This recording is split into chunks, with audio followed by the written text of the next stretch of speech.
if I want to move from side control to the mount, I've got two things that are going to cause me problems. One is going to be this inside arm here, and this elbow, and the other is going to be this leg. Okay, because if I want to try and move across and get across the mount here, okay, these are the things that are going to obstruct my path. So whatever I'm going to do, if I want to move into the mount position, I have to deal with this and I have to deal with this. I'm going to start off just a standard side control, but I need to put a lot of shoulder pressure on. So I'm going to put my fingers into the armpit here, and I'm going to drop my shoulder into Yang's head here. And Roger will move very far forward with his head, but if I do that, I'll tend to get bridged over and lose position. Okay. So I tend to try and apply the shoulder pressure mostly with my shoulder here, as opposed to my whole body kind of driving.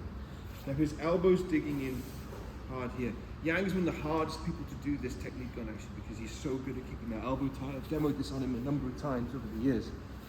Now, next I'm going to step up with this leg here.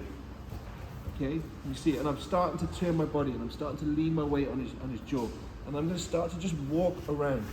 And what I'm trying to do is move his hips in that direction. Can you see? So I'm trying to get his legs to face away from me, so his knees are pointing that way. If he puts the hammer and nail in here, okay, this actually kind of makes it a little bit easier because I can start to weave through already. But if if he's just got his feet on the floor, I'm going to step up, walk, walk, walk. Once I get to here, this hand's going to weave through. I'm going to take a grip on the front of his knee. Now his elbow's behind me now, okay? So I should be able to catch the tip of his elbow with my hips and start to reverse out.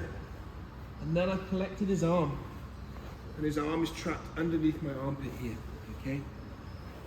So just going back into position here. Once I've got to this position, the next thing I'm going to do is I'm going to put my knee just on the side of his ribs here, just below his ribs and on the fleshy part of his belly. Now I've got rid of all the problems and obstructions on this side. The last thing is this arm, okay? Because he's going to be pushing on this or whatever here. So I'm going to come underneath his arm here. If he try his best to sort of pin me here and stop me from doing this, I'm going to spider walk my fingers this way. I don't know why this works so well, but it really works very effectively. If Yang tries to stop me, I move. And once his elbow comes above his shoulder, it's very difficult to stop. Now the last problem I've got on his legs. If I just move through here, I'll get caught in the half guard, and I've just given him one last thing that he can do. So just release a second here. So when I move this leg over, I'm going to try and aim my foot all the way over there, so it's well away from him. And I'm going to bring that in. I'm going to land a really nice high mount here. Yeah, you see that? There's a lot of steps, but it's very efficient, very effective. So I'm here. Shoulder pressure. Okay, turn, start to walk. Walk, walk. Weave. Grab the front of the leg here.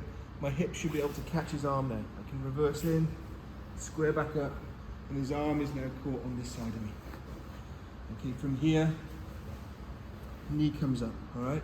At this point, my back leg is already starting to think about moving in tight as well, so I get a nice mount on both sides.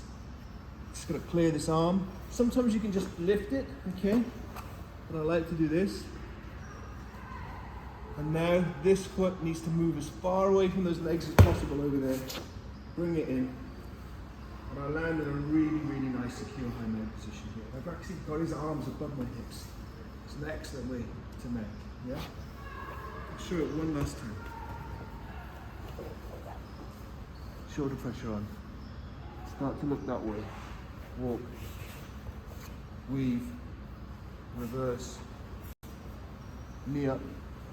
My head can come all the way down here if I need to. Move this up. Bring this out. And come up into the mount position. Just a lot of steps. If you were at the beginner's class last night, I taught a very, very basic, simple way of transition to the mount that is a lot riskier than this. It's less effective. There's obviously a lot more going on with this. Does anyone want to see it again? You want to see it one more time? Yes, that's it again, yeah. Yeah, okay. Walk around, weave, reverse, knee up, clear the arm, into the mount. Yeah? Should we give it a go?